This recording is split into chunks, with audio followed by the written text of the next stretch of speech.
We are almost halfway through the 2023 NBA season, and I cannot believe it. Like, where has the season gone? But there have been some big surprises, and what I have found the most astonishing as of right now is the Phoenix Suns have not been able to get their mojo back since they went down to the Bucks in the 2021 NBA Finals. What is going on in Phoenix? What happened? Because I thought when they lost to the Bucks that they would definitely return to the NBA Finals the following season. That didn't happen. And this season, what we're seeing is just a calamity in the the Valley of the Sun. It's really sad. I don't know. I don't like it. I had high hopes for them, and we're talking about bringing in the core of your team again. And here we are, with 2 years post their fall out of the finals for 2021, I believe, correct? Yeah.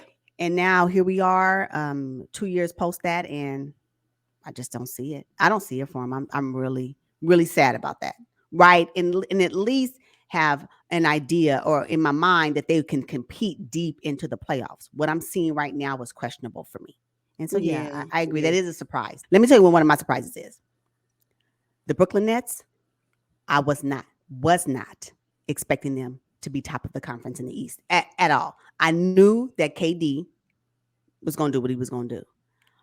But the fact that they are like 1.5 games behind the number one seed in the Eastern Conference, didn't see it. I didn't see it when I know that KD at one point in this season was playing with you, and you, right?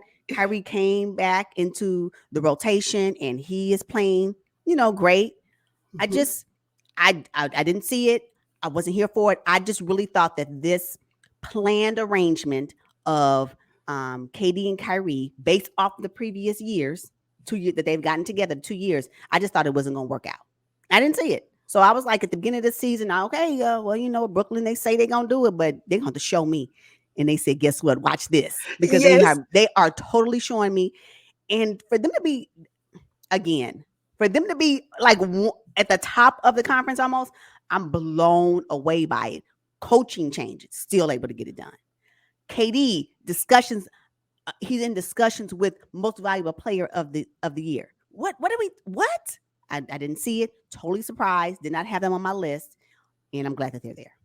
Yeah, well, because you said you were not going to get gooped by the Brooklyn Nets again. You do were over it. But, I held the faith. I'm not surprised at all because I said with the addition of Ben Simmons. I can see. I didn't mention his name. You did not mention his name. Shame on you. But with the addition of Ben Simmons, I'm telling you, I knew KD and Kyrie. I knew what they were going to bring. But I think the biggest piece, and you mentioned it, was the coaching change, was Jacques Vaughn. The way he's just like igniting just fire into that team, and they've all bought in. And that defense is top notch. It's up there with the Boston Celtics. They're getting it. They are getting it. I am very, very excited. I think I'm back on the bus. Oh, you know what, y'all? You can fight me if you want to, but the last 2 seasons with the Brooklyn Nets, wasn't it?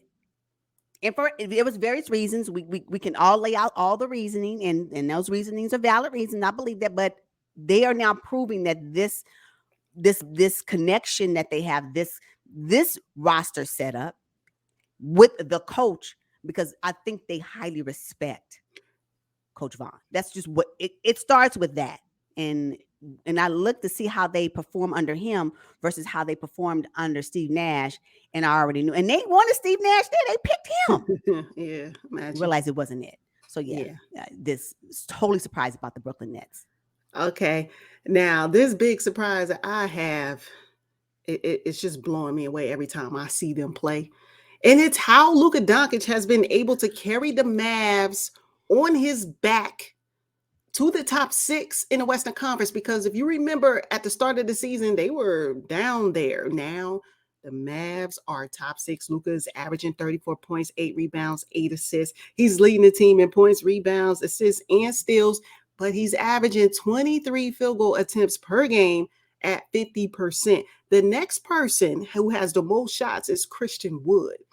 If Luka Doncic goes down, the Mavs are done. You said it many, many videos ago that Luka Doncic was a one-man show. Yeah, one-man show. But you know what? Now I think he is the show. The way Without Doncic, the Mavs, I just don't know. But it's amazing to me how he's been able to carry them.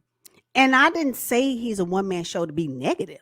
I'm saying that they need his show in order for them to win basketball games. Mm-hmm. When he put up that 60-20-10 game, Ooh, that game was so much fun to watch. But anyway, when he put that up, like he better not stump a toe. I'm just saying they can't afford it. They can't afford it. But see, yeah. that's what I'm talking about. As great as Luka is, and as when we're talking about valuable, like he is the team. He is the He team. is. He's the team. And will he tire out? I hope he doesn't as the season continues to progress. Because he is what plus 30 minutes a game? It's Easy. unbelievable. It's It's amazing. And he unbelievable. steps off the court and it's like, oh, I mean, like, come back on in. He's amazing to watch, though. No, but yeah, the surprising for me, and I have to agree with you, is the fact that Luka Doncic by himself has brought the Mavs from the bottom to the top 6 of the Western Conference. Yes, I agree. I'm gonna go back east.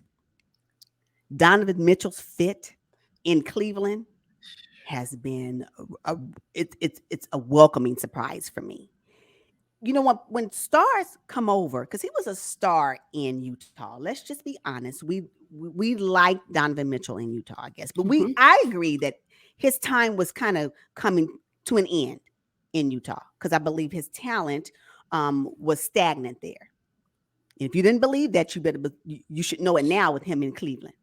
And the fact that him coming over to Cleveland and the chemistry that him and Darius Garland have in that backcourt, y'all, 71 points.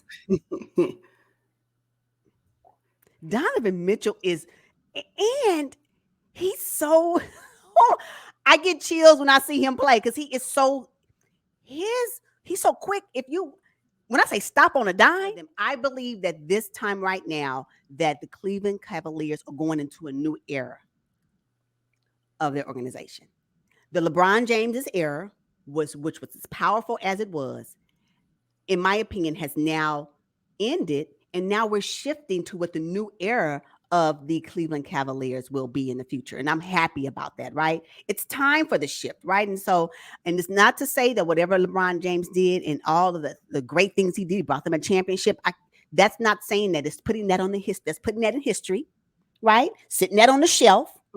And now we're going to be working with Donovan Mitchell and Darius Garland and Evan Mobley and Jared Allen and when Kevin Love and what's we can Karis go through Karis LeVert, the whole list, right? What they are now showing, they're like number 4 as we speak in the East. So yeah, and don't nobody want to see them in the playoffs. Nobody want to see them. Mm-mm. So Donovan Mitchell, what he has brought to the Cleveland Cavaliers is a new era of their basketball, and I'm happy about it. Oh, I'm happy to see it too. That is definitely a welcome surprise.